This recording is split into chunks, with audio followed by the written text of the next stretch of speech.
Hello, welcome to the Magdalene interview series. I want to ask you, those of you watching with us today, what do you think lives at the intersection of Mary Magdalene and Black Madonna?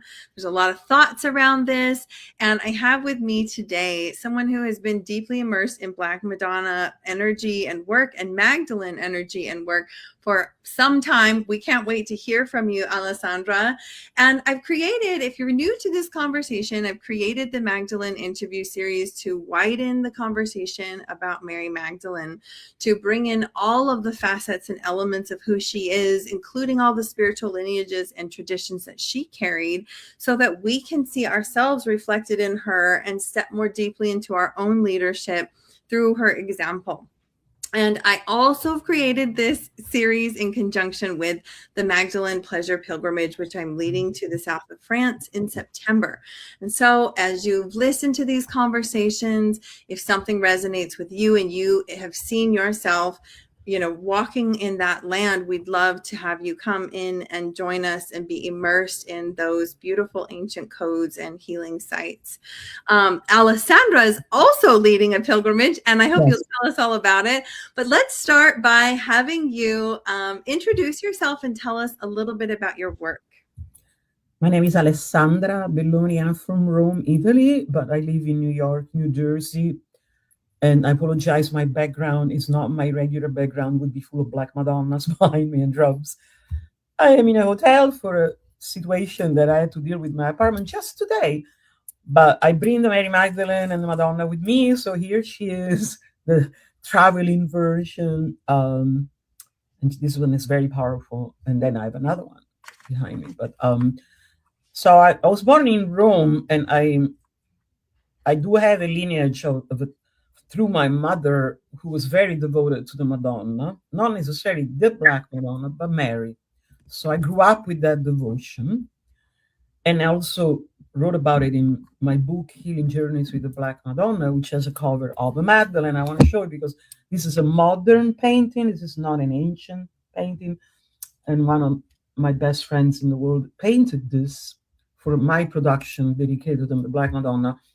And then we chose as a cover. But he was inspired by the Mary Magdalene. She has the skull and the chalice because he also knew the connection.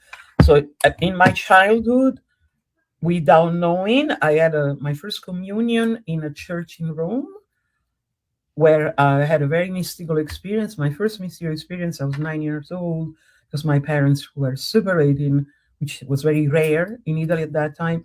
And I prayed to this Madonna image. And then I found out later, when I started doing research, that was a Mary Magdalene painting in that church where my mother did her communion, whole her family lineage, all the women. And so that was an initiation, without knowing it. Yeah.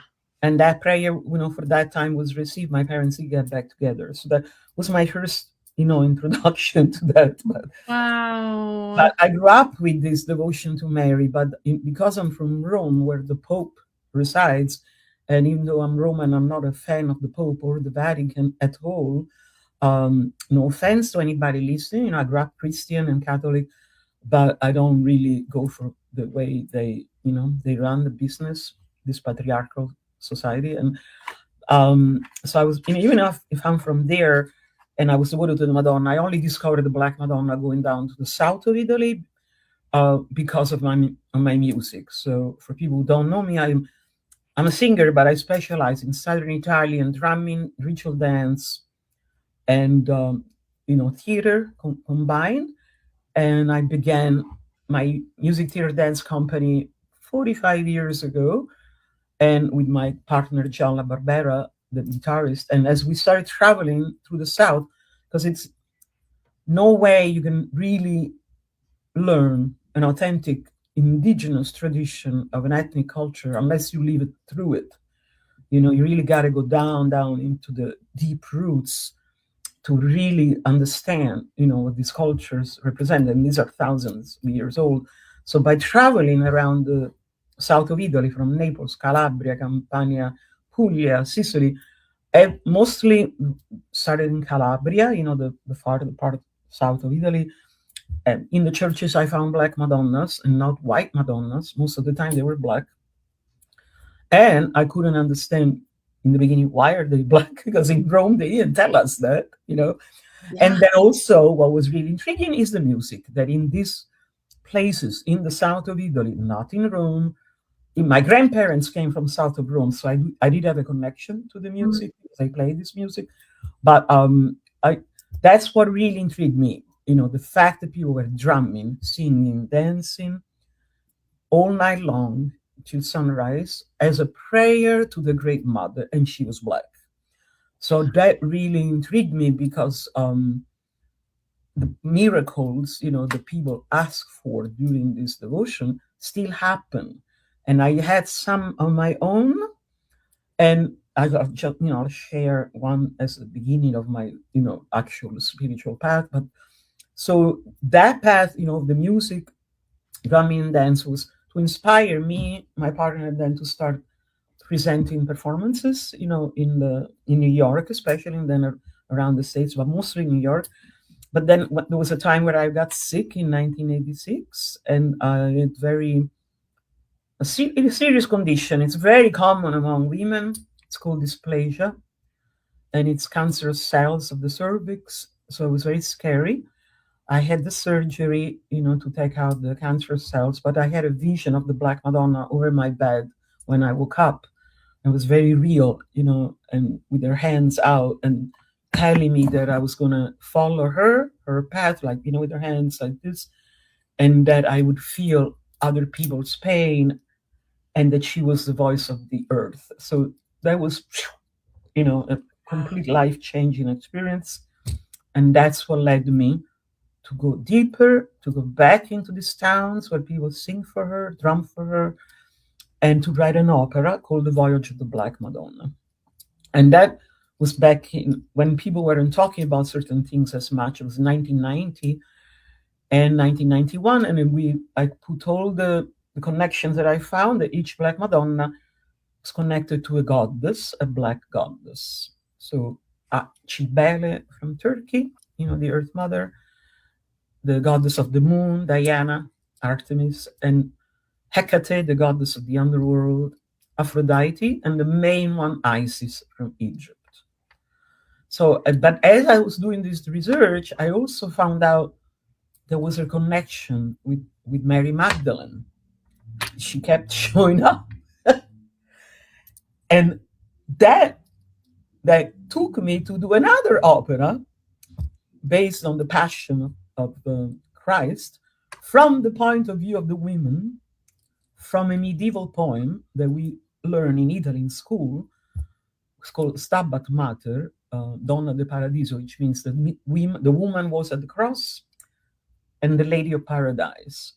So this was an incredible work we did at the Cathedral of St. John the Divine, where we're artists in residence. So I write the show, direct, and my partner John La Barbera does the music.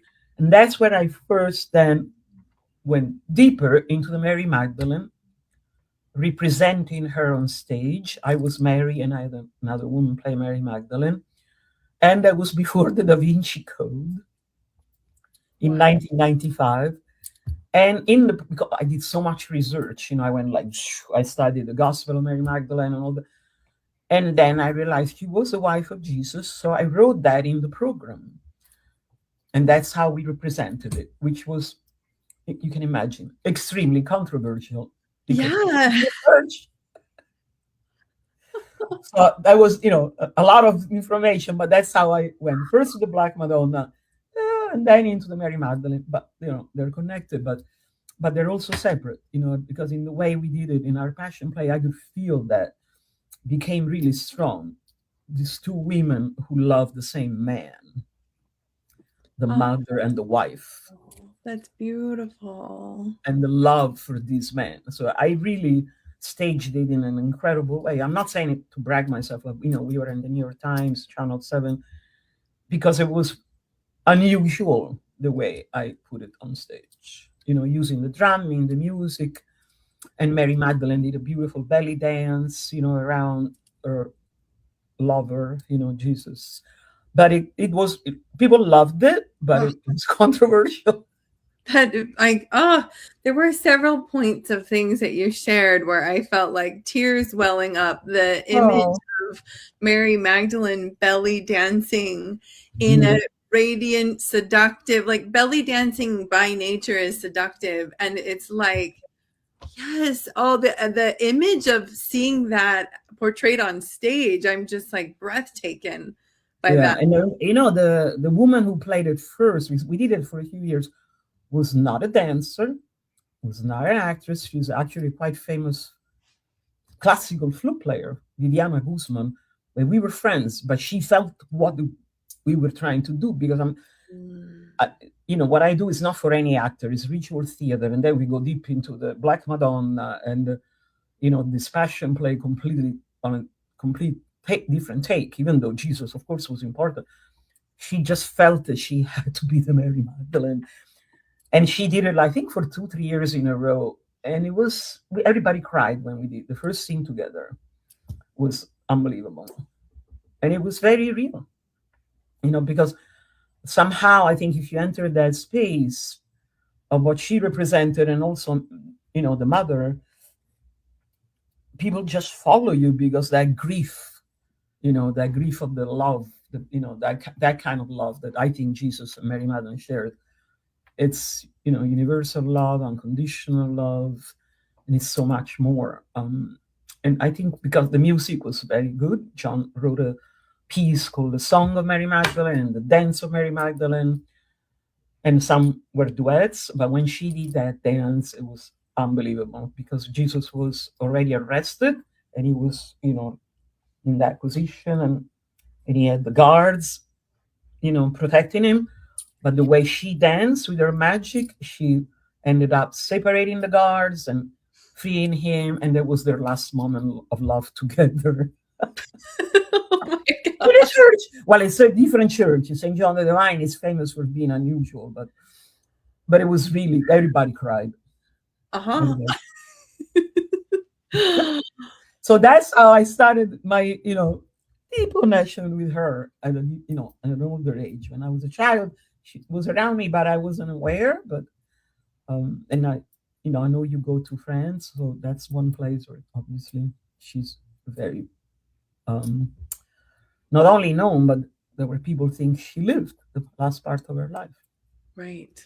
Right. Yes, that's the intention.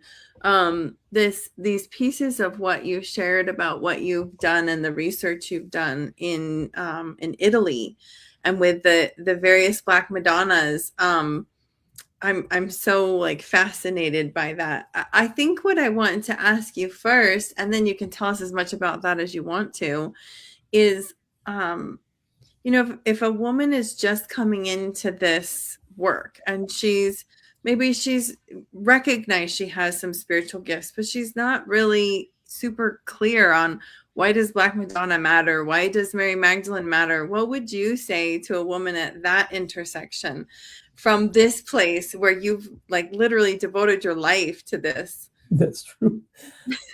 Well, for in my life path, it was a path, as I said, because I was sick and I was healed by the vision of the Black Madonna. What it represented first to me was healing, and Mary Magdalene was a healer. She was a saint and a healer. So I think the first thing for women that are searching is to connect to what that really means, because we could all be healers as women. But the Black Madonna is the darkness of the womb of the woman. It's just the darkness of the womb of the earth, the dark side of the moon and the cosmos. All of that is healing, that the woman gives birth and that womb where we come from.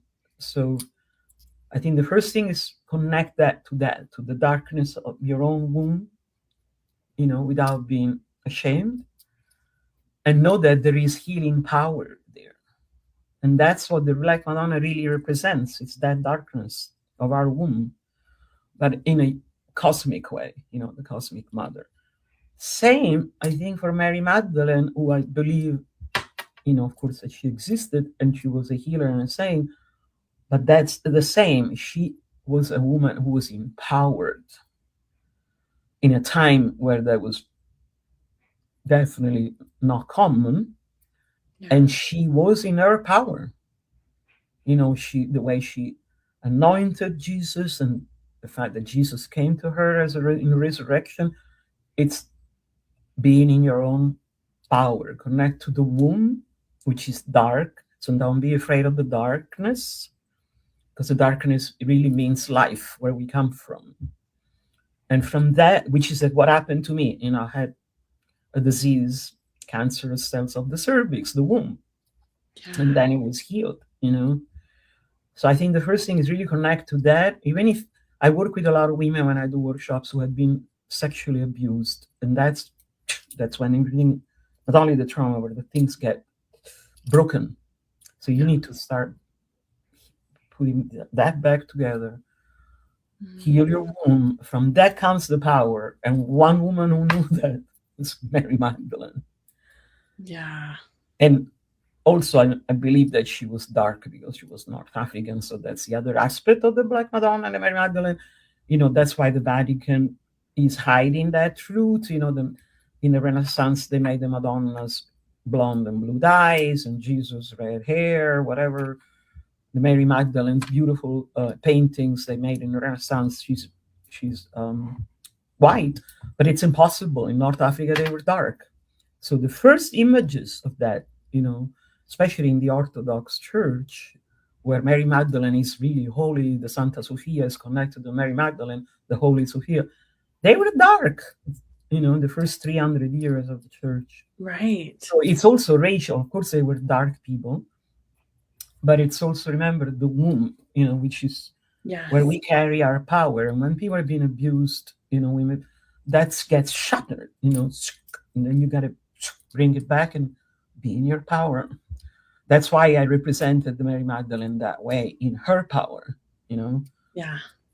and with the dance of the womb. Yes. Makes sense? Yes. Oh my gosh. And I agree. And I love everything that you're bringing to this. Um, one of the primary reasons I created this interview series is because I recognized, as soon as I created the pilgrimage and started talking to more women about it, I recognized that this Magdalene conversation among spiritual women has become heavily whitewashed, not just from the Pope, but we're carrying that over into, Mhm. a lot of white women are having these connections with Mary Magdalene and unknowingly not making space for women of color when Mary herself was a woman of color. Yeah, And that's it really has that you said that. Thank it has lit a fire in me. I mean, I am like, what are we doing? you. Thank you for saying that. Yeah, You very important. And I also think it speaks to this element of spiritual traditions. You shared this rich lineage that comes from your ancestry, and then not just your ancestry, but the deep research that you've done to go and be with the drums in the southern Italy, in the all of the communities and things like that. And I think the conversation around how we hold spiritual traditions is also really important. Like, you Yeah, know being born a white woman on the western side of the United States, I have been born in privilege in almost every possible way. Not that I haven't had trials, but definitely born in privilege. And when it comes to spirituality, compared to, yeah. I've stepped into that. Like, originally it was like a flea market. It was like, oh, what's going to bring me healing? Let me try this. Oh, I don't really like that. Okay. And that is Yeah. what I've learned, is that such an extraction and such an offense to people who've carried these traditions for so long. So I'd love to hear, how you maintain right relationship and how you hold some of these things around spiritual traditions and lineage. Well, again, it has to do with traveling. You have to go to the places. I mean, of course, in my daily life, as I mentioned to you before, in my regular daily life, I'm surrounded by the collection of Black Madonnas and paintings and the drums and all that. But for me, you can't really get deeper unless you travel to the places where these traditions are still Mm, alive. They're not anything of the past. Mm-hmm. And I do make that my life. So when I go to the south of Italy, like the pilgrimage I'm going to do the first week of August, I take students to experience that, how the local devotees live their life with the Black Madonna. It's their life. They leave most of their life for that day of the feast to go to the Black Madonna and chant and weep and ask for miracle and drum and dance. So for me, I still make that my main priority, because without doing that, living, especially because I live in the United States, like you said, we don't have that connection here. Yeah.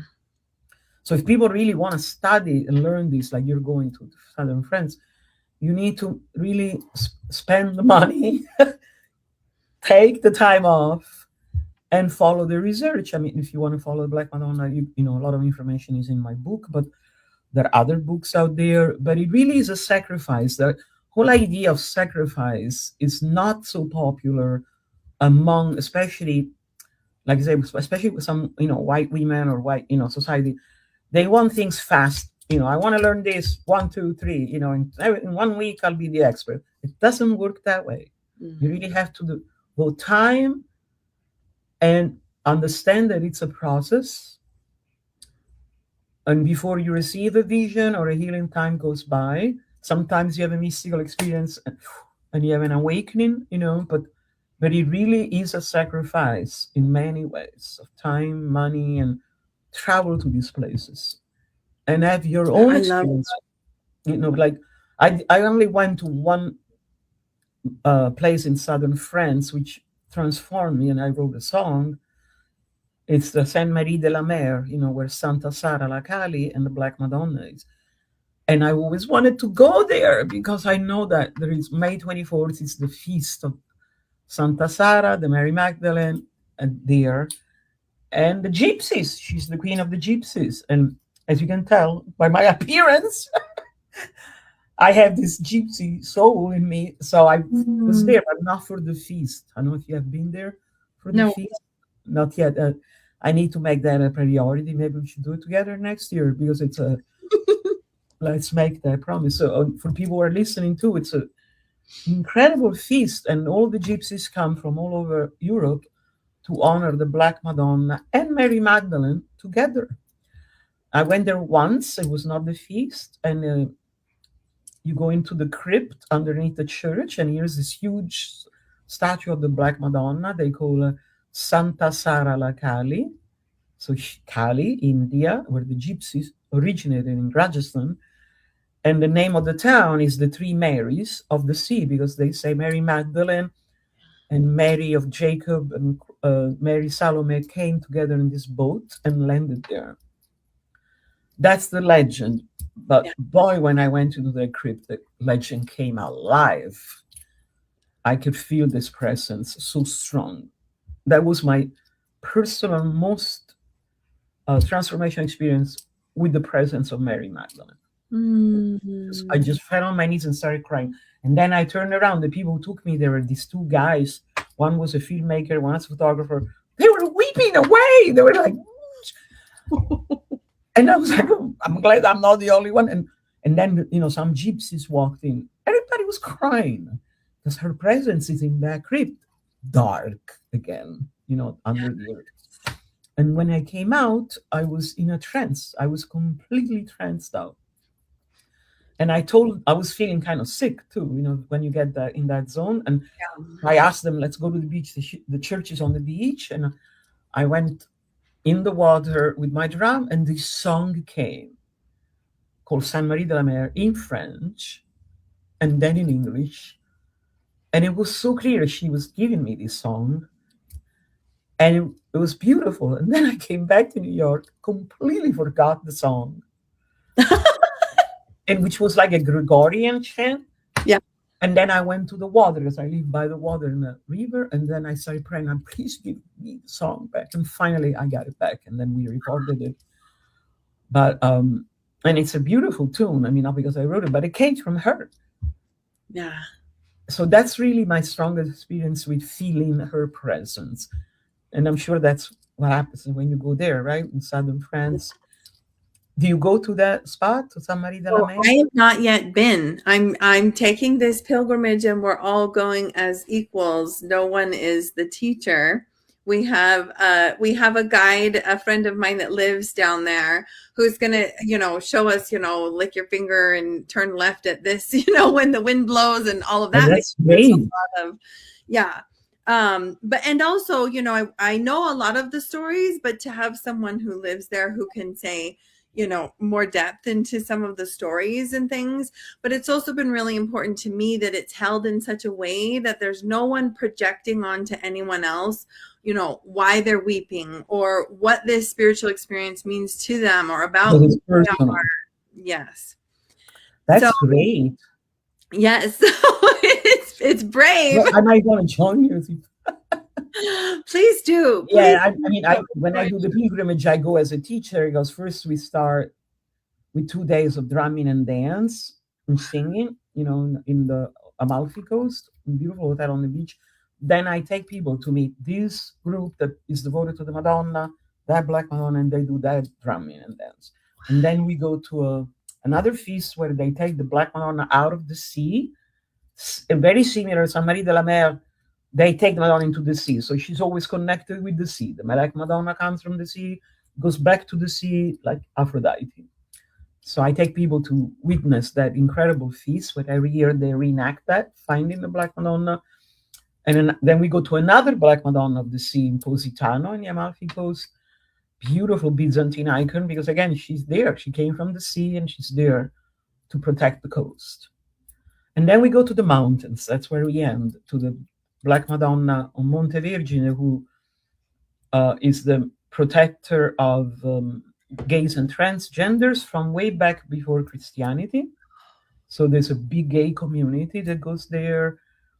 And I hired this singer who is one of them. They're called Femminelli. They're men, women. And they chant for her in a very specific, beautiful way. So we spend a day with him at her feet. And then we go, and my favorite Black Madonna, who's connected to the goddess Isis, Our Lady of Freedom. And the women there chant for us. Then we end with music. And everyone comes with me, like you said, even though I'm the teacher, but when we're there, I just let people have their own experience because I explain things before, and then once we go, we go. That's And so everybody has a different experience too. right. Because there's like awakening into our own ancient roots and our own ties and why this even like, why we're called to this and everything. So unique. We're all coming from different backgrounds. And oh, I love how you lead. That sounds so enchanting. Oh my goodness. We should be doing this together someday. Agree. This has been such a rich and beautiful conversation. And the way that you hold leadership, I thank you. Like I Thank see you. you. My Thank goodness. you. And so many of the pieces that you brought into this element of it, what is our spirituality calling us into sacrifice and where can we open ourselves up more to that? And also these pieces about the dark.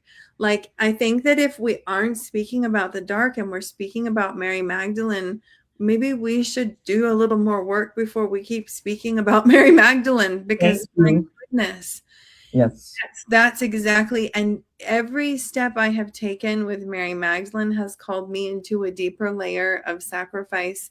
But it Aha. doesn't feel, yes, but it's never felt like the sacrifice that I felt when I was in Christianity.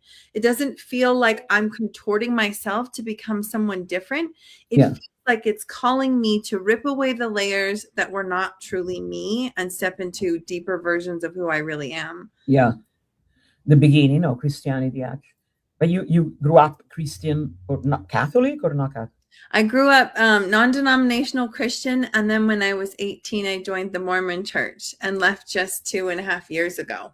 Wow, that's intense. That's very intense. That's very intense. I have flipped a That's another conversation. another conversation. And I'm glad to see the path you're on. That means a lot. Thank you. That's important. Thank you. Agreed. Yes. Because So I my don't know, I have a lot of different ideas of Mormons. I only met them through the arts. I worked with artists in New York who were Mormons but left it. All great artists, but I don't know much about it, so I can't really say. But so great for me to see young women, taking these paths, and because look at the time we're living, we're really in the worst of patriarchal society right now. Mm-hmm. Yes. Well, and something that I credit the Mormon Church for, that I'm very grateful that I had that step point, is that Uh-huh. they teach that there's a divine mother. They teach that there's a heavenly mother. And if I hadn't had that, in my previous non-denominational Christianity, like, being First Southern Baptist and stuff, there's no connection to the women. Like, No. there's not even a worship of Mary, or, you're not supposed to do that either. And so I had no connection to the women. And then at least in the Mormon Church, I had this teaching about this divine mother. And Oh, that's that's what nice to drew know. me towards like all of the goddesses, and also seeing this, like, wow, Mary Magdalene sits at this intersection, and Black Madonna, and mirrors to us all of these different goddesses. It's all facets of what Ah, it means to be woman. And eventually that cracked my heart open enough. I couldn't hold the cognitive dissonance of some of the things that weren't so sacred. wow, very What interesting. led me to leave. So within the Mormon Church, Mary Magdalene is present. Well, they know about her because she's in the Bible. Right. They do read the Bible, and so they know about her. But it was very much this, like, subservient side character that followed around the more important, like the The apostles and apostle, yeah. Jesus, and definitely not apostle to the apostles. Definitely not, like, maybe this little whispering hint of they were married, but not emphasized. And so it was Right. it was yeah, learning these deeper things about her and going, wait, why is this not represented anywhere, like in our beliefs, and what are we doing? That's a huge part. Interesting. But Yeah. there are Catholic churches, not only two come up my mind, but there are more in Italy where there is Black Madonnas and the Mary Magdalene, either a painting or a statue. So the Vatican Church didn't succeed to hide her at all, because the painters, especially in the Renaissance, they really knew what they were doing.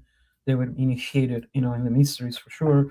So there's one in Siena, which is very famous, the Duomo of Siena. The basilica is beautiful, beautiful. It's the Black Madonna that sits in the chapel, la Madonna del Voto. It's an icon. And then there's this incredible, huge statue of Mary Magdalene with the long hair, which actually, that statue is what inspired me to the way I represented the Mary Magdalene in the show, in the production. She has long hair and like a Middle Eastern dress, and she's carrying the alabaster jar, looking at the Black Madonna. It's Mm. beautiful. So if you go to Italy, Siena, it's right there in front of you, and it's Catholic Church. And the other one is in the church where I go, where I end the pilgrimage, Our Lady of Freedom, Madonna della Libera, connected to Isis. There is a chapel with the Black Madonna, and then right outside on the wall, there's this beautiful painting of Mary Magdalene and Jesus, and he's hugging her, from above on his hand on her head, and she's touching him. It's beautiful. So there are a lot of churches that show that. It's got Mm-hmm. a look for her. Mm-hmm. Mm-hmm. So she's present. This They has been didn't succeed. so enriching, Alessandra. Thank you for sharing your heart and your story and Thank the you. leadership that you stand in. Again, for those of you who are watching, check out her book, and I'm going to purchase it as well and read. I can't wait to read all of the things. And if you feel so called, go talk to her, check out her pilgrimage, and perhaps Italy is calling to you. And then 1 month later, come with me to France. Yes, I want to come. So let's stay in touch, because one pilgrimage, of course, Southern France is calling me back. I gotta go back. Yes, yes, absolutely. Thanks again so Thank you. much. And thank you to those of you who have watched with us. Feel free to leave comments and things. Go check Alessandra out on Instagram. And thanks for an exciting week. This week was packed full of so many beautiful interviews. I am like learning, I feel like from a fire hose and just trusting my own heart to be big enough to contain it all. And so stay tuned with us for the next episode of the Black Madonna, the Magdalene interview series. Thank you. Thank you. Grazie, as we say in Italian. God bless and see you next week online.